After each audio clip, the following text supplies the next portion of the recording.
Good morning children, welcome to my YouTube channel. बच्चों, आज हम स्टार्ट कर रहे हैं नया चैप्टर 14 प्रोबेबिलिटी। और प्रोबेबिलिटी की मैं थोड़ा इंट्रोडक्शन करवा रही हूँ आपको। प्रोबेबिलिटी क्या होती है उसके बारे में हम काम कर लेते हैं। उसके बारे में जानेंगे कि कितने टाइप का है, किस तरह का होता है और प्रोबेबिलिटी कैसे फाइंड आउट की जाती है, उसका क्या होता है फॉर्मूला। ओके, तो प्रोबेबिलिटी, सबसे पहले प्रोबेबिलिटी होता क्या है? प्रोबेबिलिटी होता है chances of happening an event. किसी इवेंट को हैपन होने के चांसेस कि वो कितने टाइम अकर हो रहा है, पॉसिबल कितने आउटकम्स हैं और टोटल कितने हैं, कितने में से वो आ रहा है। तो इस तरह की वैल्यू जब हम फाइंड आउट करेंगे तो उसको प्रोबेबिलिटी बोलते हैं। लेकिन अभी धीरे धीरे मैं समझाती हूँ, आगे आपको समझ आ जाएगा। तो सबसे पहले क्या है प्रोबेबिलिटी, क्या होता है? प्रोबेबिलिटी होता है chances of happening an event मतलब किसी भी चीज़ की, किसी भी वैल्यू को जब हम फाइंड आउट करते हैं उसको हैपन होने के कितने चांसेस है, वो कितनी बार आ रहा है। ओके, ये हो गया। अब जैसे मैं एग्जाम्पल के लिए आपको बताती हूँ, जैसे फॉर एग्जाम्पल यहाँ आपको समझ हो जाएगा कि किस तरह से प्रोबेबिलिटी निकलती है। फॉर एग्जाम्पल मेरे पास कुछ एक अल्फ़ाबेट्स हैं, मैंने अल्फ़ाबेट्स ले लिए। मेरे पास है A, B, C, D, E and F। इस तरह से हम ले सकते हैं या रिपीट भी कर सकते हैं। मैंने A, B, C, D, चलो मैं यहाँ पे B कर देती हूँ और यहाँ मैं दोबारा A कर देती हूँ, ताकि हमें कुछ एक जो है मेजॉरिटी मिल जाए, कि हमें नंबर ऑफ 1 से मोर मिल जाए। तो अब देखो, अब हमारे पास 1 2 3 4 5 6 लेटर्स हैं हमारे पास। और अगर हम इनमें से ए की प्रोबेबिलिटी फाइंड आउट करना चाहते हैं तो ए की प्रोबेबिलिटी फाइंड आउट करने के लिए सबसे पहले हम लिखेंगे, देखो हमारे पास टोटल लेटर्स कितने हैं। जो टोटल लेटर्स हैं ये टोटल पॉसिबल आउटकम्स हैं। सो टोटल लेटर्स हमारे पास हैं 6 और प्रोबेबिलिटी हमें किसकी निकालनी है? ए की। तो ए देखो कितने हैं, कितने टाइम ए आया है? 2 टाइम्स, 1 2। तो ए की प्रोबेबिलिटी निकालने के लिए अब हम कैसे लिखेंगे? हम लिख सकते हैं probability of getting letter A. Okay, तो देखो अब इसकी प्रोबेबिलिटी क्या होगी बच्चों। हमारे पास कितने टाइम हैपन हो रहा है, देखो ए। प्रोबेबिलिटी क्या बोला था? Chances of happening an event. तो इवेंट हमारे पास ए है। अब ए देखो कितनी बार आ रहा है? 2 टाइम्स आ रहा है। तो इसको हम कैसे लिखेंगे? 2 अपॉन, और टोटल लेटर्स कितने हैं? टोटल लेटर्स हैं 6। तो जब हम इनको कैंसिल करेंगे 2 1 ज़ा 2 3 ज़ा, तो इसका मतलब है हमारे पास जो इस तरह से लिखते हैं प्रोबेबिलिटी को, पॉसिबल इवेंट्स को, ये पॉसिबल इवेंट्स ऑफ किसके? ऑफ ए। कौन से, कितने आगे? अब देखो बच्चों हमारे पास आगे 1/3। ये तो हो गया ए। सो अगर इसी तरह से किसी और लेटर की भी निकालनी होती, जैसे सी की निकालनी है तो 1/6, क्योंकि सी एक बार आ रहा है। डी की प्रोबेबिलिटी निकालनी होती तो डी भी एक बार आ रहा है और प्रोबेबिलिटी हो जाएगी डी अपॉन टोटल लेटर कितने हैं? 6। ओके, सो अब मैं इसका प्रोबेबिलिटी की आपको डेफिनेशन लिखवाती हूँ। डेफिनेशन क्या होती है प्रोबेबिलिटी की? पॉसिबल इवेंट्स जिसको बोलते हैं, प्रोबेबिलिटी की डेफिनेशन होती है नंबर ऑफ, ध्यान से देखना बच्चों, क्या होता है? ऊपर आता है नंबर ऑफ पॉसिबल फेवरेबल मतलब हैपनिंग जो हमारे पास हो रहे हैं। फेवरेबल जो आप फाइंड आउट करना चाहते हो, जिसकी आप प्रोबेबिलिटी फाइंड आउट करना चाहते हो, वो तुम्हारे लिए फेवरेबल है। So number of possible favourable कौन? आउटकम्स। जैसे अभी मैंने लेटर ए के जो अभी हमने प्रोबेबिलिटी निकाली, तो उसके लिए हमारे पास पॉसिबल फेवरेबल आउटकम्स कितने थे बच्चों? 2 थे।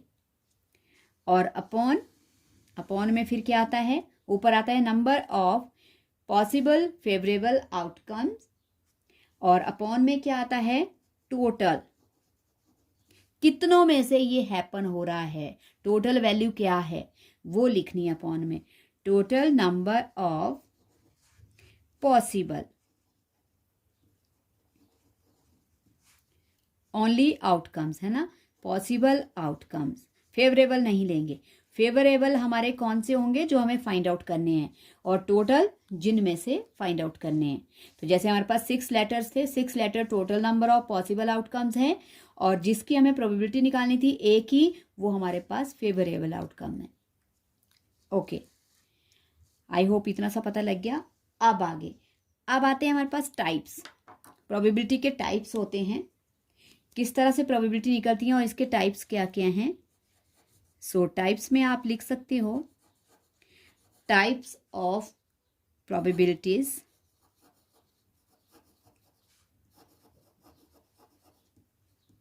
ओके, टाइप्स ऑफ प्रोबेबिलिटीज में सबसे पहला हमारा जो टाइप होता है, पहले हम लेते हैं एलिमेंट्री।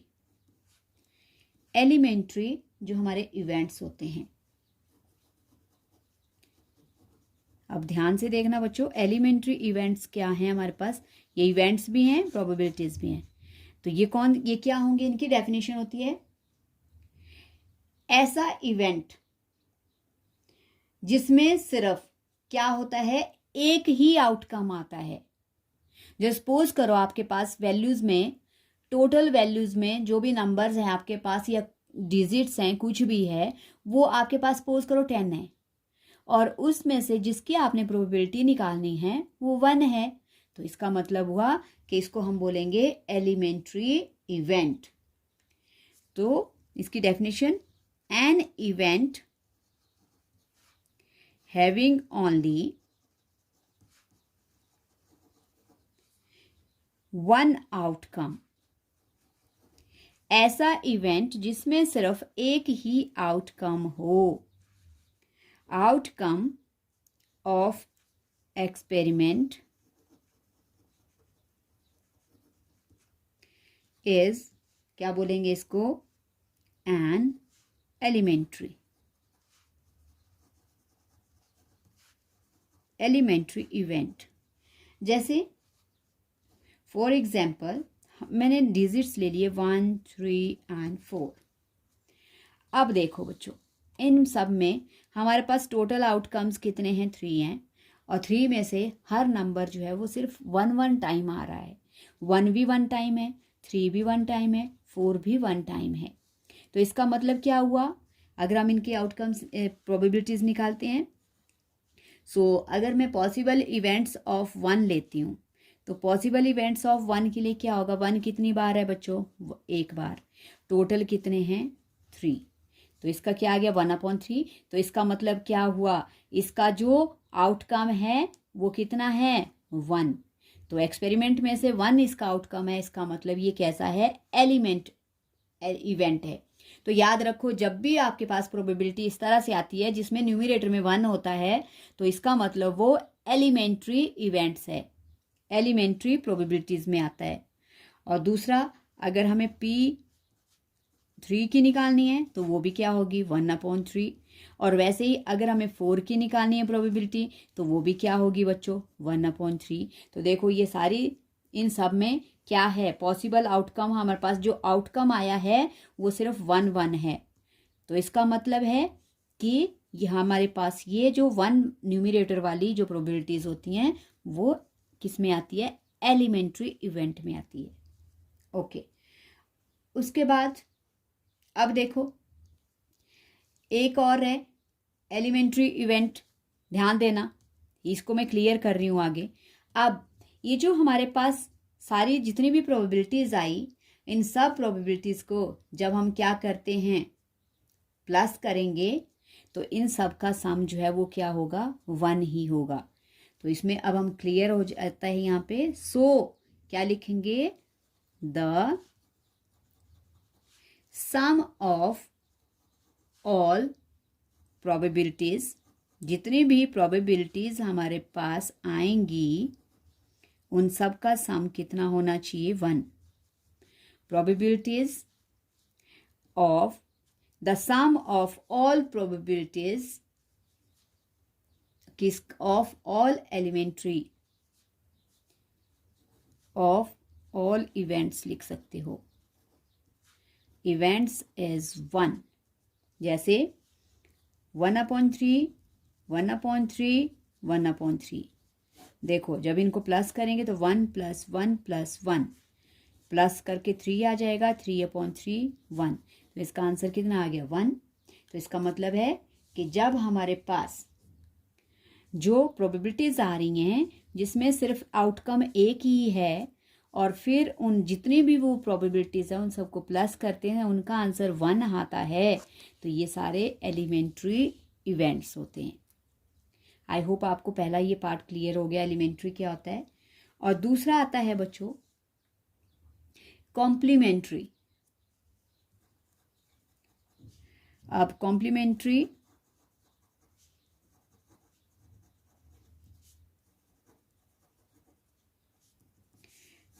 कॉम्प्लीमेंट्री इवेंट में क्या होता है हमारे पास, इसमें जो दोनों प्रोबेबिलिटीज होती हैं वो क्या होती हैं? एक दूसरे की पूरक होती हैं, कॉम्प्लीमेंट करती है एक दूसरे को। मतलब अगर दोनों का सम है तो दोनों का सम 1 के इक्वल होगा। जैसे हमें बोला होता है possible events plus not possible, not के लिए ई के ऊपर ये लाइन लग जाती है और ये किसके इक्वल होंगे? 1 के। तो अगर हमें इन दोनों में से किसी एक की वैल्यू निकालनी है, सपोज करो मुझे पॉसिबल इवेंट निकालना है, तो मैं क्या करूँगी? ये जो पॉसिबल नॉट है उसको 1 से माइनस कर लूँगी, 1 माइनस नॉट पॉसिबल इवेंट, और हमें इसकी वैल्यू आ जाएगी। सो इसका मतलब होता है कि ये जो कॉम्प्लीमेंट्री इवेंट्स होते हैं इनका दोनों प्रोबेबिलिटीज़ का जो सम होता है वो 1 होता है और ये दोनों एक दूसरे की कॉम्प्लीमेंट्री होती है, मतलब एक दूसरे की वैल्यू 1 से माइनस करके निकलती है। जैसे सपोज करो हमारे पास पॉसिबल इवेंट्स दिया है 0.05 डन, और मुझे पॉसिबल नॉट फाइंड आउट करना है। तो कैसे करेंगे बच्चों? अब जो हमें गिवन है उसको हम 1 से माइनस कर लेंगे और जो नहीं है वो फाइंड आउट हो जाएगा। तो इसमें हमें यही लिखना है कि हमें पता है कि possible events plus not possible किसके इक्वल होते हैं? 1 के। तो जो पॉसिबल जो दिया है उसको 0.05 प्लस और नॉट पॉसिबल इक्वल्स टू 1। अब नॉट पॉसिबल निकालने के लिए क्या करेंगे? अब जो हमें गिवन प्रोबेबिलिटी है उसको माइनस कर लेंगे, ये 1 में से माइनस हो जाएगा। ओके, ये बच गया बच्चों हमारे पास क्या आ गई? पॉसिबल नॉट इवेंट की वैल्यू आ गई हमारे पास 0.95, कि किसी चीज़ को, किसी इवेंट को जो हैपन होने की जो प्रोबेबिलिटी है वो है 0.05 बट नॉट हैपन होने की प्रोबेबिलिटी है 0.95। तो इस तरह से ये हमारे पास एक दूसरे की क्या होती हैं? पूरक होती हैं, कॉम्प्लीमेंट करती हैं एक दूसरे को ये वैल्यू इवेंट्स। तो इस तरह से हम ये वैल्यू निकालते हैं और हमें ये क्वेश्चन भी होता है इस तरह से दिया हुआ। ओके, आगे आता है बच्चों नेक्स्ट है हमारा नंबर 3, और नंबर 3 में क्या है? नंबर 3 है हमारा इम्पॉसिबल इवेंट्स। ओके, इम्पॉसिबल में क्या होता है?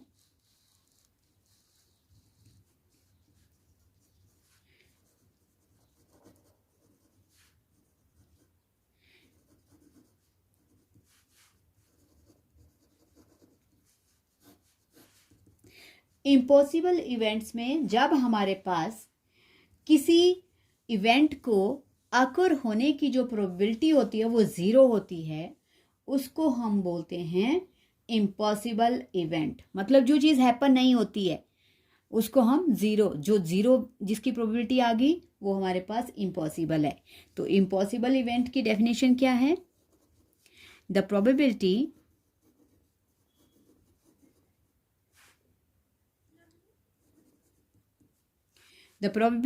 of an event which is impossible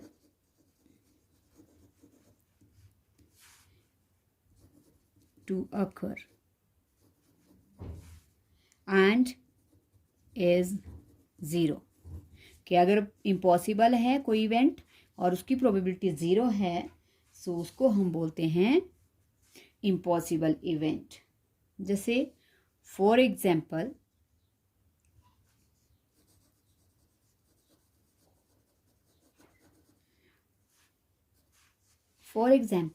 मेरे पास क्या है, कलर्स हैं रेड,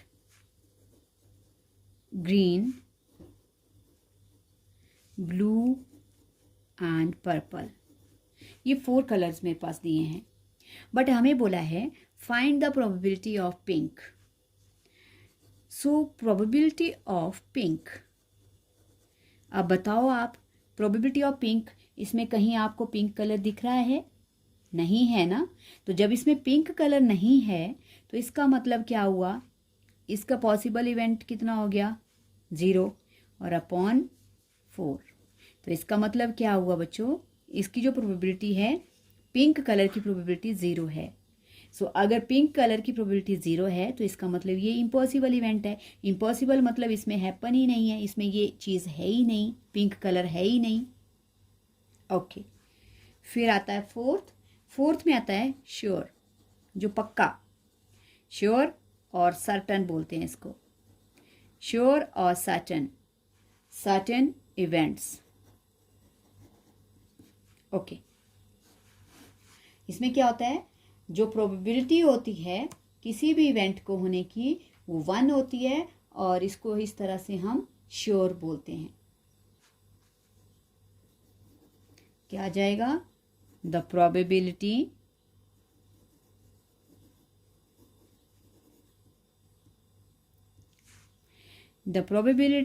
of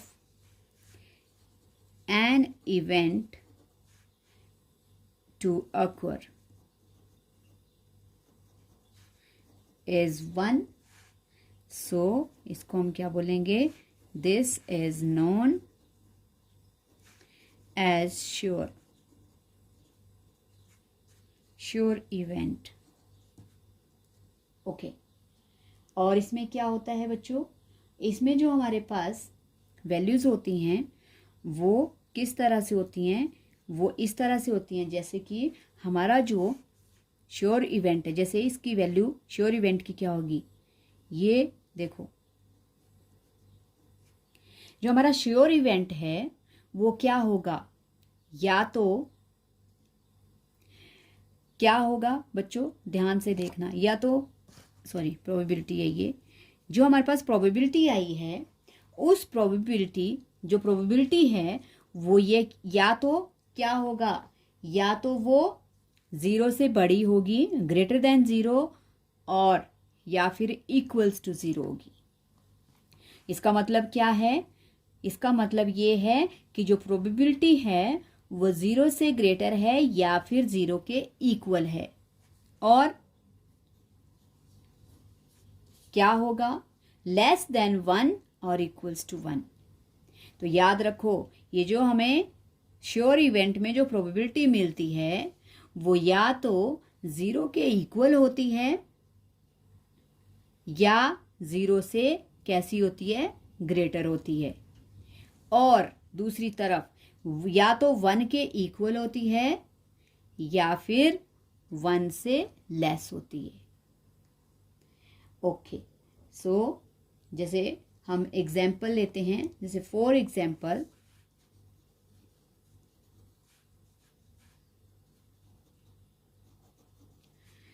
एक जो डाई होता है हमारे पास, अगर हम व्हेन वी थ्रो, क्या करेंगे, अगर हम एक डाई को थ्रो करेंगे एक time, once, if we throw a die once, then क्या आउटकम मिलेंगे, then we get the outcomes. कौन कौन से आउटकम्स होते हैं बच्चों डाई के? 1 2 3 4 5 6, हाईएस्ट 6 आउटकम्स होते हैं। और इनमें से अब हमें बोला है, जैसे सपोज करो हमें प्रोबेबिलिटी निकालनी है किसकी? हम चाहते हैं probability to find a number less than 7, less than 7,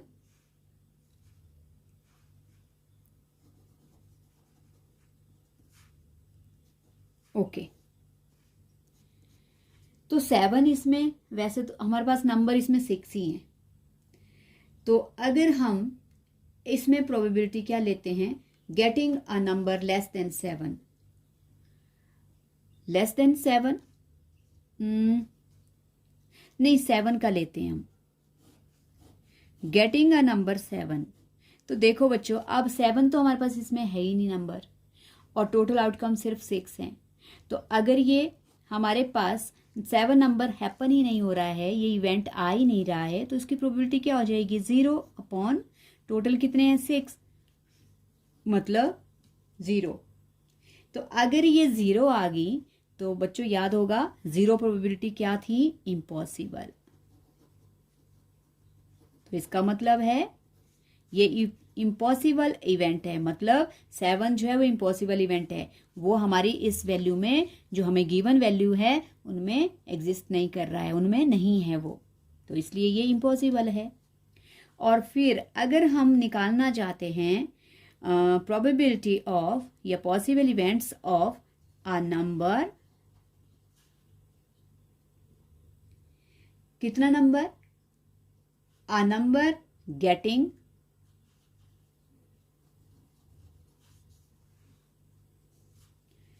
okay, a number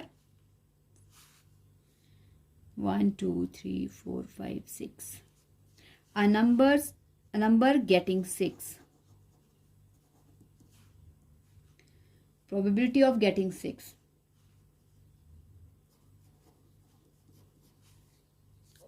okay. तो 6 की अगर हम प्रोबेबिलिटी निकालते हैं तो 6 की प्रोबेबिलिटी क्या आएगी बच्चों? हमारे पास 6 की प्रोबेबिलिटी देखो, 1 2 3 4 5 6, 6 है टोटल इवेंट 6, और टोटल भी है 6 अपॉन 6, तो हमारे पास कितने आ गए? 1, और ये 1 क्या है? Sure event.